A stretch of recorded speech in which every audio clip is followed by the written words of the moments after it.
नाजरीन वही हुआ जिसका सबको डर था और मशरिक़ वस्ता की सुलगती चिंगारी अब खुले शोले में बदल चुकी है। अमेरिका और इसराइल ने मिलकर ईरान पर हमला कर दिया और यूं लगता है जैसे इन्होंने खुद अपने लिए एक बहुत बड़ा खतरा खड़ा कर लिया है। दारुल हुकूमत तेहरान की फिजा बारूद की बू से भरी हुई है और शहर के ऊपर खौफ की एक गहरी चादर तनी हुई है। मेहरबाद एयरपोर्ट से लेकर अस्फहान कम और तबरेज तक धमाकों की आवाजें गूंज रही हैं और लोग सहमे हुए हैं। ईरानी सुप्रीम लीडर आयतुल्लाह खामनाई और सदर मसूद पज़ेश्कियान के घरों के करीब 7 मिसाइल दागे गए। ईरान का कहना है कि इस हमले में सदर मसूद और आयतुल्लाह खामनाई महफूज रहे और दोनों को फौरन एक महफूज मकाम पर मुंतकिल कर दिया गया। लेकिन आयतुल्लाह खामना के बारे में कई अफवाहें घूम रही थी, मगर वो सच हुई। मुसलमानों के लिए दुख भरी कारवां बन गया। एक आजाद मुल्क की इज्जत पर सीधा वार है। ईरान ने भी खामोश रहने का फैसला नहीं किया और उसने फौरी और सख्त जवाब दिया है। ज़ेरे ज़मीन मिसाइल निज़ाम को फ़आल करके इसराइल की तरफ मिसाइल दागे गए और वहां तबाही की खबरें आने लगी। ईरान के हमले के बाद इसराइल में सायरन बजने लगे और लोग खौफ के आलम में बैंकरों की तरफ दौड़ पड़े। इस पूरी सूरत हाल ने खित्ते को हिला कर रख दिया और हर तरफ बेचैनी फैल चुकी है। दोस्तों, अब सवाल ये है कि इस हमले के पीछे असल कहानी क्या है और ये सब अचानक क्यों हुआ।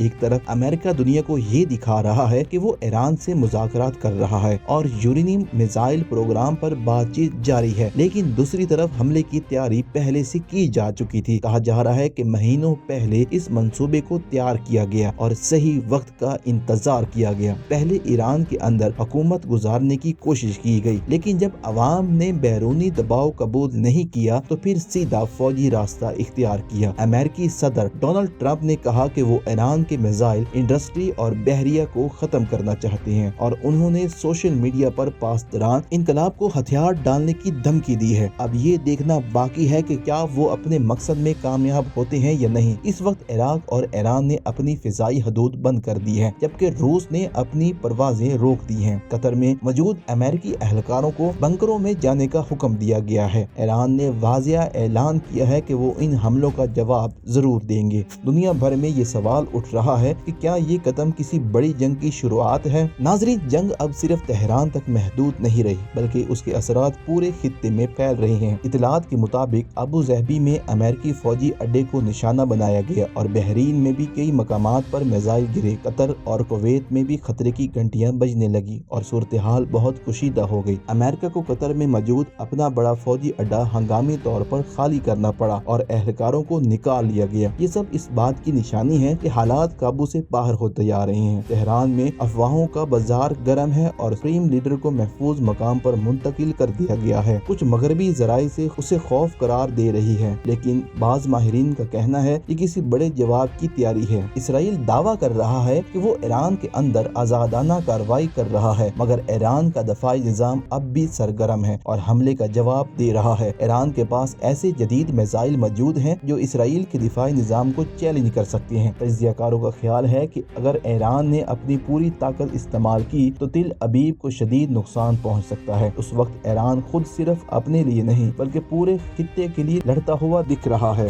अब सबकी नजरें रूस और चीन पर भी हैं कि वो क्या कदम उठाएंगे और क्या वो खामोश रहेंगे। रूस के लिए ईरान का कमजोर होना इसके मफादात के खिलाफ है, जबकि चीन अपनी तवानाई के लिए ईरान पर इन्हसार करता है। अगर सूरत हाल मजीद बिगड़ती है तो मुमकिन है कि ये दोनों ताकतें ईरान के साथ खड़ी होंगी। इधर पाकिस्तान और अफगानिस्तान के हालात के बीच ईरान पर हमला एक बड़ी हिकमत अमली का हिस्सा भी समझा जा रहा है। कहा जा रहा है कि भारत, इसराइल और अमेरिका के दरमियान एक नया इत्तेहाद बन रहा है और अफगानिस्तान को इसमें अहम मकाम दिया जा रहा है। इस मंसूबे के तहत खित्ते में फौजी अड्डे मजबूत किए जा सकते हैं ताकि असर रसूख बढ़ाया जा सके। बाज हलकों का ख्याल है कि ये सब ग्रेटर इसराइल की तस्वीर से जुड़ा हुआ है। इसके जरिए खित्ते की ताकत का तवाज़ुन बदलने की कोशिश की जा रही है। आज तेहरान की फिजा में उठने वाला धुआं सिर्फ ईरान तक महदूद नहीं बल्कि पूरे खित्ते के अमन के लिए खतरा बन सकता है। अमेरिकी सदर डोनाल्ड ट्रंप ये समझना होगा ये 1990 की दिहाई नहीं बल्कि एक नया दौर है जहां ताकत का तवाज़ुन बदल रहा है। इसराइल की नजरें सिर्फ तेहरान पर नहीं बल्कि पूरे खित्ते पर हैं और इस सूरत हाल में हर मुल्क को अपना किरदार सोच समझ कर अदा करना होगा। अगर आज खामोशी इख्तियार की गई तो कल उसके नताइज सबको भुगतना पड़ सकते हैं। आप इस सूरत صورتحال کو کیسے دیکھتے ہیں اور کیا یہ کشیدگی ایک بڑی جنگ میں بدل سکتی ہے؟ اپنی رائے ضرور دیں اور ویڈیو کو شیئر کریں تاکہ بات سب تک پہنچے۔ اللہ ہم سب کا حامی و ناصر ہو اور پاکستان زندہ باد۔